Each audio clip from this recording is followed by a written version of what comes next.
Drama Korea The Law Cafe episode 13 diawali dengan kisah Kim Jung Ho yang menceritakan hubungannya dengan Yuri.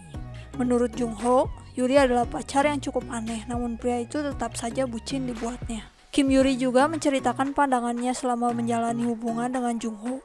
Yuri merasa bingung mengapa dirinya baru sadar akan perasaan Jung Ho. Kehidupan cinta Jung Ho dan Yuri membuat orang-orang dibuat heran. Kwang dibuat kesal karena tingkah bucin yang berlebihan dari keduanya. Pada akhirnya, para warga pun menyuarakan pendapat mereka.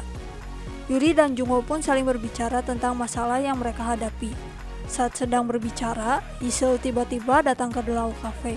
Yisel kemudian mengungkapkan bahwa ia menganggap bahwa ibunya mungkin akan segera meninggal. Ternyata, ibunya telah sakit yang membuat anak itu dibuat khawatir. 엄마도 죽으면 이제 이슬이 혼자 살아. Yuri pun mencoba untuk menenangkan anak itu. Tak lama kemudian, Ibu Yisel pun datang. Yuri pun menceritakan bagaimana Yisel merasakan khawatir dengan keadaan Songhwa. Hari berganti. Songhwa datang ke The Law Cafe dan menceritakan keadaannya kepada Yuri. Melihat keadaan Songhwa, Kwang dibuat gusar. Ternyata, Songhwa telah mengalami pelecehan seksual di tempatnya bekerja. Ia menceritakan kisahnya bagaimana ia dipermalukan oleh bosnya dan dipaksa untuk membuka bajunya. 전 이만 가보겠습니다. 아니 어디가? Hal tersebut kemudian membuat Songhwa merasa trauma. Yuri pun mulai mencari nama orang-orang yang telah melakukan pelecehan kepada Songhwa. Yuri kemudian memberitahu Songhwa apa yang harus wanita itu lalui jika mencoba untuk membawa permasalahan tersebut ke jalur hukum. Banyak kemungkinan yang membuatnya mungkin akan terpojok. Namun Yuri meyakinkan bahwa ia akan membantu wanita itu. Di akhir hari, Jung Ho pada akhirnya membantu Yuri untuk beristirahat dan mencoba untuk membaca berkas-berkas perkara yang ada. Pagi harinya, Jung Ho telah mempersiapkan sarapan untuk keduanya. Keduanya kemudian berbicara tentang masalah Songhwa. Jung Ho mencoba untuk menyuarakan pendapatnya dan tidak ingin Yuri untuk terlibat dalam masalah yang ada. Namun kemudian Yuri tentunya memiliki pendiriannya sendiri. 아무도 하지 않으려고 할 테니까 내가 하려는 거야.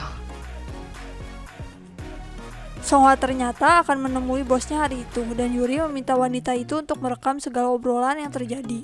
Ternyata sang bos bertanya mengapa Songhwa ingin keluar dari pekerjaannya. Ketika keduanya berbicara, sayangnya bosnya mengetahui bahwa dirinya telah direkam. Songhwa pun memutuskan untuk membawa masalah ini ke jalur hukum setelah apa yang dikatakan oleh sang anggota dewan.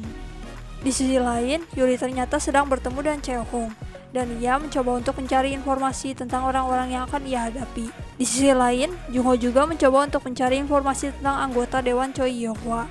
Ternyata orang-orang yang akan mereka hadapi memiliki hubungan saling membantu satu sama lainnya. Sementara itu, Choi Yo-hwa dan yang lainnya ternyata sedang bertemu dan ia merasa kesal karena Songhwa memutuskan untuk menuntutnya. Lee Byung-won yang hadir di sana berusaha untuk menenangkan pria itu dan berkata agar pria itu tidak terlalu emosi karena hal yang terjadi. Lee Byung-won juga berjanji bahwa ia akan menyelesaikan masalah yang terjadi.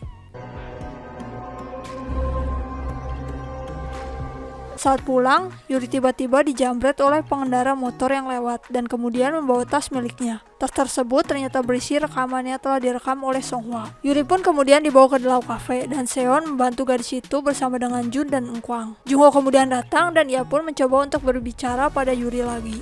Jung Ho terlihat sangat khawatir dengan apa yang terjadi dan dihadapi oleh Yuri. Dan ia khawatir bahwa kasus yang Yuri jalankan akan bisa menyerang balik gadis itu. Pada akhirnya, keduanya pun kembali bertengkar karena Jung Ho tidak mempercayai Yuri. Hari berikutnya, Yuri pun kembali menghindari Jung Ho. Pertengkaran antara Yuri dan Jung Ho pun membuat orang-orang di sekitar mereka juga ikut kebingungan. Keadaan di sekitar mereka terasa tidak menyenangkan. Para warga pun kembali menyampaikan keluhan mereka tentang apa yang terjadi. 2차 성명서 간곡히 부탁드립니다. Pada akhirnya, Yuri dan Jung Ho pun berbicara, dan Yuri menyampaikan apa yang ia rasakan setelah mendengar kata-kata Jung Ho. Yuri tidak ingin membiarkan kejadian yang terjadi pada ayahnya kembali terulang. Ia pun meminta Jung Ho untuk hanya menyemangatinya dan mempercayainya. Jung Ho pun kemudian memikirkan kata-kata Yuri, dan ia pergi ke rumah orang tuanya. Ia kemudian bertemu dengan kedua orang tuanya. Jung Ho mencoba untuk meminta saran kepada ayahnya tentang kasus yang ia hadapi. Di sisi lain, Yuri menemui seorang yang baru saja keluar dari penjara. Pria itu adalah sosok yang mampu membuka segala hal. Yuri pun menjemput pria itu dan membawanya ke The Law Cafe untuk meminta pertolongannya. Di sana, Yuri menjelaskan kasus yang sedang mereka hadapi dan bagaimana sulitnya kasus tersebut karena mereka menghadapi nama-nama besar. Jung Ho kemudian muncul dan ia memberikan penjelasan tentang kasus yang ada. Jungho kemudian menyampaikan sebuah rencana yang harus mereka lakukan. Jungho menyarankan agar mereka menyerang Choi Yo-hwa saat anggota dewan tersebut melakukan kampanye terkait perempuan.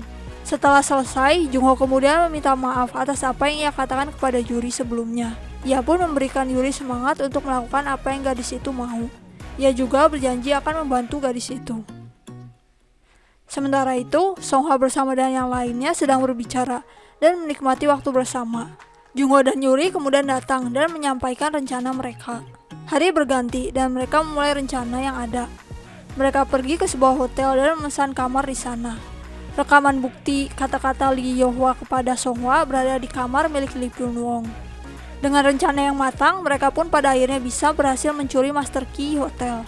Para ibu-ibu komplek juga datang melakukan aksinya dan membuat para penjaga sibuk meninggalkan kamar Lee Pyun-wong. Ketika Jun dan sang pembuka mencoba mencari rekaman, Jungho dan Yuri pun segera pergi ke tempat acara. Mereka kemudian bertemu dengan Lee Pyun-wong di pintu masuk. Lee Pyun-wong kemudian memberikan peringatan kepada mereka bahwa mereka akan kehilangan banyak hal jika mencoba untuk bertindak.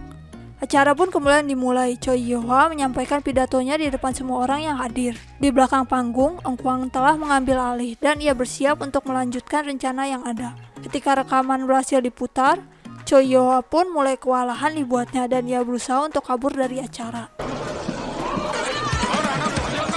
Episode kali ini berakhir dengan berhasilnya rencana Jungho dan Yuri. Sekian rangkuman drama Korea The Law KP episode 13. Untuk mengetahui kisahnya lebih lanjut dan lebih lengkap, kalian dapat menonton dramanya. Terima kasih.